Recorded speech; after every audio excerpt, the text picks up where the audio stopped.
curry. Ayan siya. Kapag lagyan ito ng ng potato, maging malapot din to and less.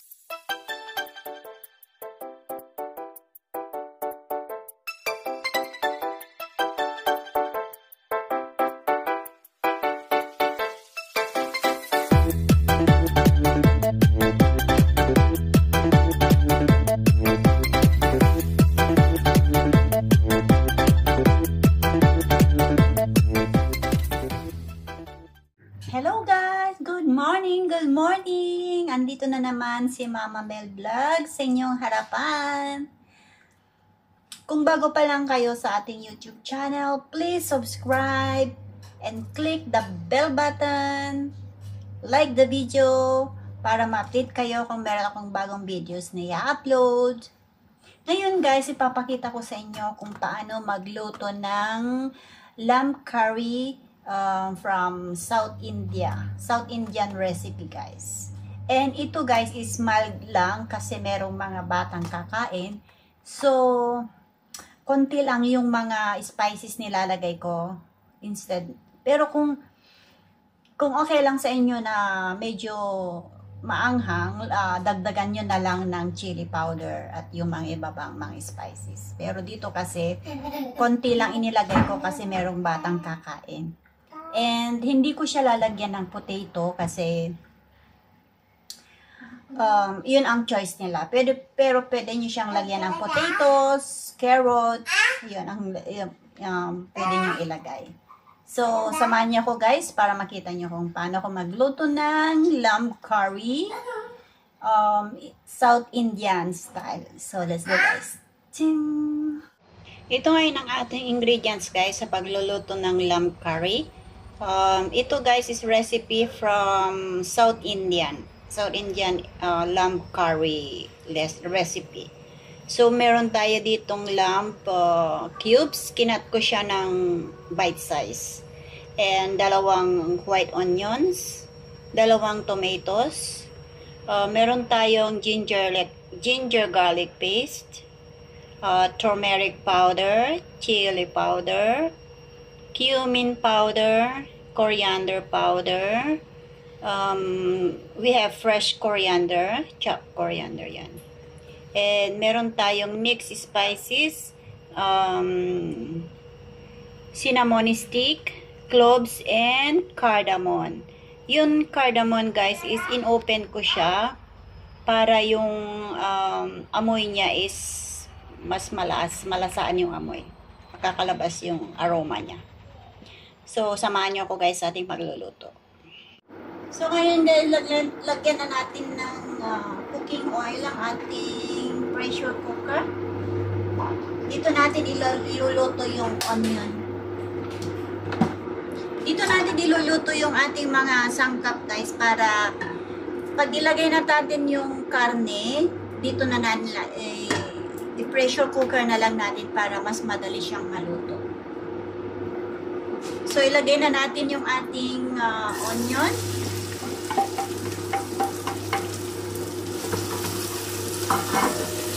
Dapat guys, ang pagluto ng ating onion is yung brown na brown, pero hindi siya yung sunog, hindi siya burn.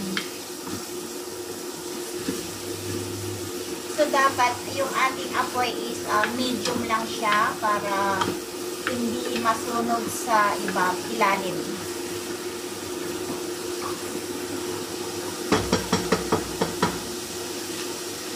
Ayan, nakita naman dyan.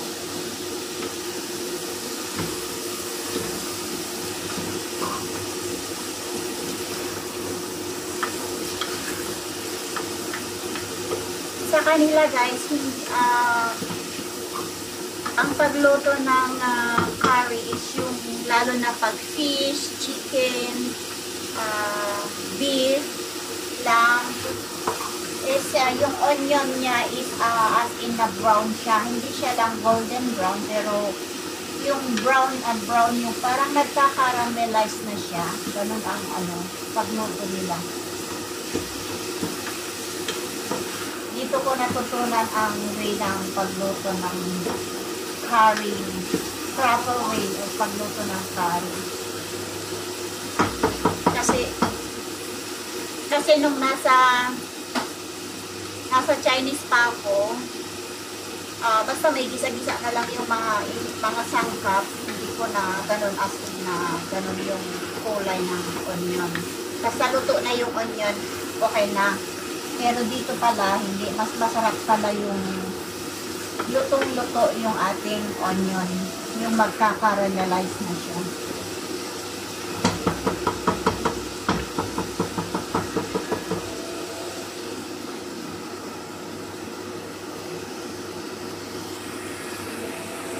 Haluin natin siya.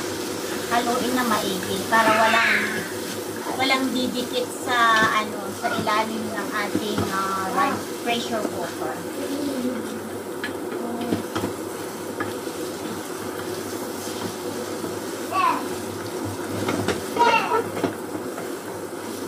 Simple lang ang nila dito, ang mga pagkain. Pero at least, meron akong natutunan na naman na ibang mga pagkain. Most likely is curry.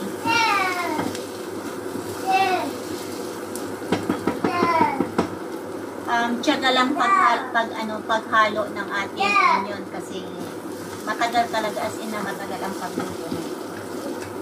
Madali lang pag nailagay mo na yung mga ibang sangkap. Ito lang pinakamahirap na gawain sa pagluto ng Indian curry, South Indian curry.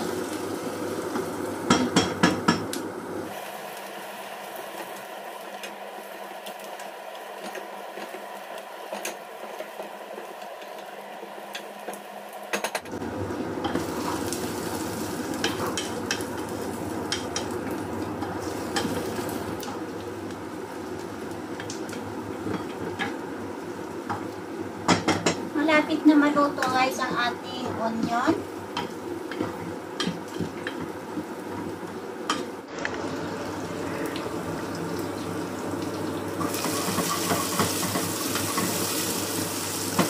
Ayan, okay na guys. Lagyan na natin yung ating ginger garlic paste.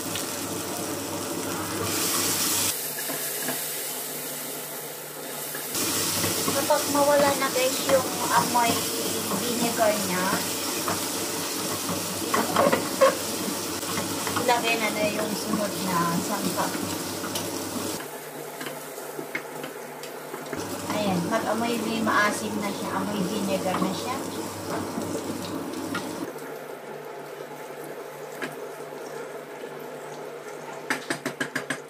Then, lagay na natin yung ating turmeric,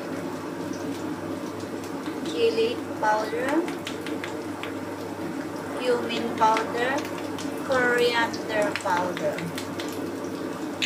Ayan. Then, luto-luto hanggang maamoy yung niya, aroma niya. Masarap niya na. Dapat low fire lang guys para hindi masunog ang ating onion. Then, lagyan na natin yung mixed spices, yung cinnamon, cloves, and cardamom.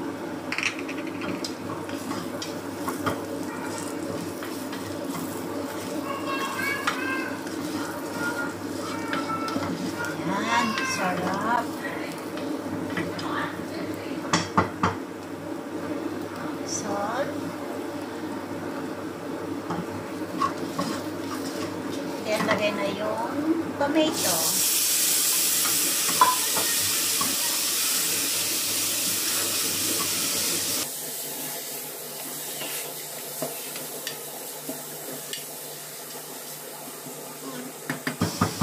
Hintayin natin hanggang maluto ang tomato.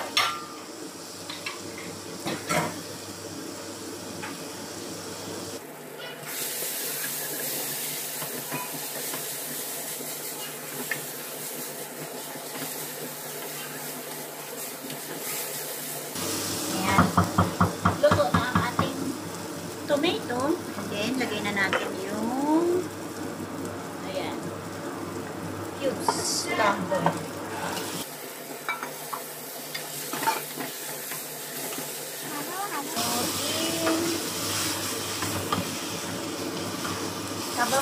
Pag magila na yung kulay niya, lagyan na ng tubig. I-fry muna natin yung ating lamb.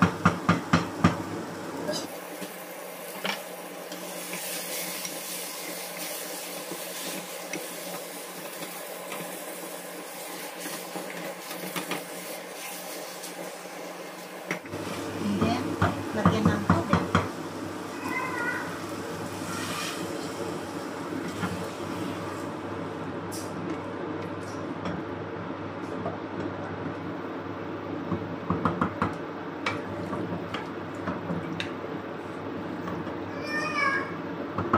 Then, takpan natin and wait ng 3 whistle. And then, off. Ayan. So na siya.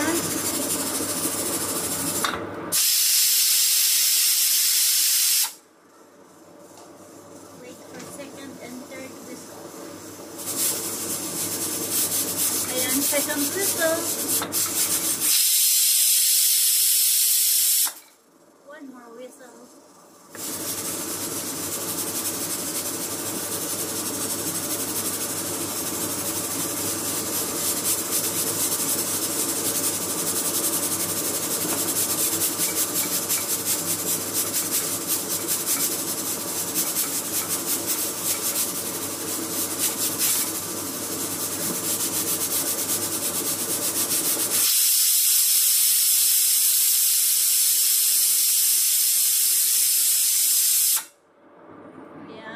Third whistle na, and then switch off the fire.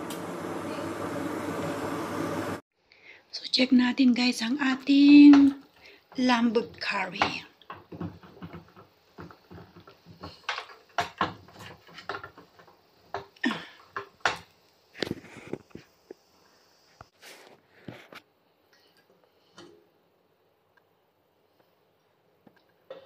Wow!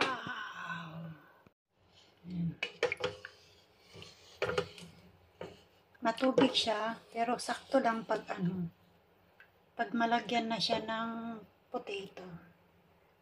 Ayan na, malambot na siya.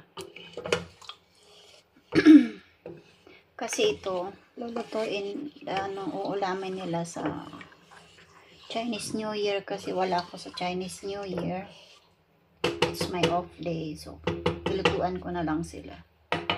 Dagdagan na lang daw niya ng potato.